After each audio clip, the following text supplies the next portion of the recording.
Hey guys, welcome back to our channel she cooks yummy. இன்றைக்கி நம்ம பார்க்க போகிற ஒரு ரெசிபி ஒரு ஸ்வீட் ரெசிபி தான், ஸ்வீட் போண்டா. டிலே பண்ணாமல் வீடியோக்குள்ளே போகலாம் வாங்க.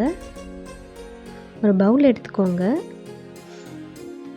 பனானா 2 to 3 ஆட் பண்ணிக்கலாம். சின்னதாக இருந்தால் 3 ஆட் பண்ணிக்கோங்க, பெருசாக இருந்துச்சுன்னா 2 மட்டும் ஆட் பண்ணிக்கோங்க. இதை நல்லா மேஷ் பண்ணிக்கலாம். இந்தளவுக்கு மேஷ் ஆனால் போதும். இதில் நம்ம சுகர் ஆட் பண்ண போகிறோம். ஸோ அதை நம்ம பவுடர் பண்ணிக்கலாம். சுகர் அது கூட கார்டமம் இது ரெண்டுத்தையும் சேர்த்து நல்லா பவுடர் பண்ணிவிட்டு அதுக்கப்புறம் ஆட் பண்ணி மிக்ஸ் பண்ணிக்கலாம். சீக்கிரமாக சுகர் கரையணுன்றதுக்காக நான் பவுடர் பண்ணி ஆட் பண்ணிக்கிறேன். உங்களுக்கு வேண்டான்னா அப்படியே கூட நீங்கள் ஆட் பண்ணி மிக்ஸ் பண்ணிக்கலாம்.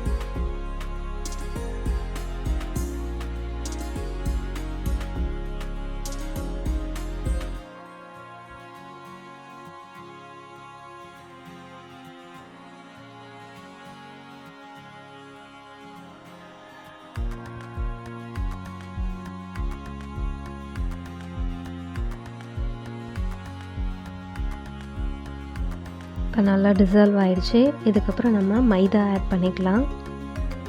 கூடவே குக்கிங் சோடா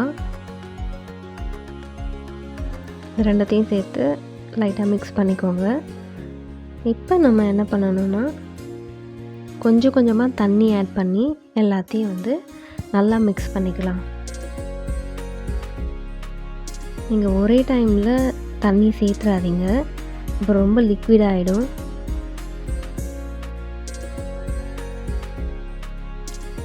இந்த விஸ்கில் மிக்ஸ் பண்ணுறது ரொம்ப கஷ்டமாக இருக்குது. நீங்கள் டேரெக்டாக ஒரு ஸ்பூனும் இல்லைன்னா கையிலே கூட மிக்ஸ் பண்ணிக்கலாம். இப்போ பாருங்கள், இந்த அளவுக்கு கன்சிஸ்டன்சி இருக்கணும். இப்போ அதை ஒரு 15 minutes ஆயில் ஹீட் ஆகிற வரைக்கும் நான் க்ளோஸ் பண்ணி வச்சுட்டேன். இப்போ நம்ம ஒரு கடாயில் ஆயில் சேர்த்துக்கலாம். டீப் ஃப்ரை பண்ண போகிறோம்.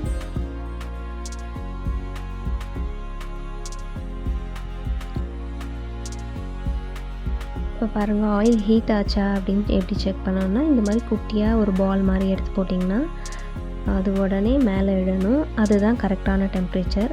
இப்போ கொஞ்சம் கொஞ்சமாக பேட்டர் எடுத்து அதில் போட்டுக்கலாம். இந்த மாதிரி தான் சேர்க்கணும். இப்போது இது நம்ம அப்பப்போ பிரித்து செப்ரேட் பண்ணி விடணும், இல்லைன்னா ஒட்டிடும். இந்த மாதிரி திருப்பி திருப்பி நம்ம ஃப்ரை பண்ணி எடுத்துக்கலாம். சிம் பண்ணி ஃப்ரை பண்ணுங்கள், இல்லைன்னா மேலே கருப்பாயிடும், உள்ளே வேகாது. ஸோ கோல்டன் ப்ரௌன் ஆனதுக்கப்புறம் நம்ம இதை எடுத்துடலாம். இதே மாதிரி எல்லாத்தையும் டீப் ஃப்ரை பண்ணி எடுத்துக்கலாம்.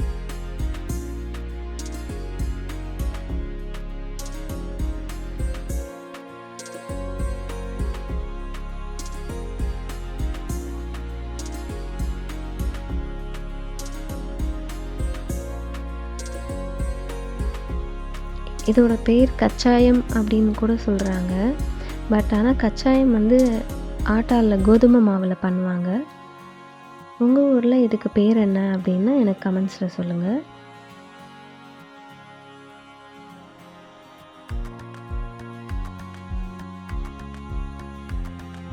இது ஒரே பொசிஷனில் தான் இருக்கும். நம்ம தான் திருப்பி திருப்பி விட்டு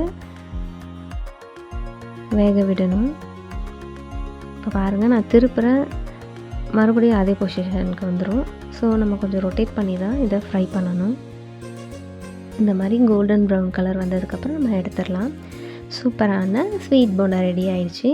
எல்லோரும் ட்ரை பண்ணிவிட்டு எப்படி இருந்துச்சுன்னு கமெண்ட்ஸில் சொல்லுங்கள். உங்களை நெக்ஸ்ட் வீடியோவில் மீட் பண்ணுறேன். அது வரைக்கும் பாய்.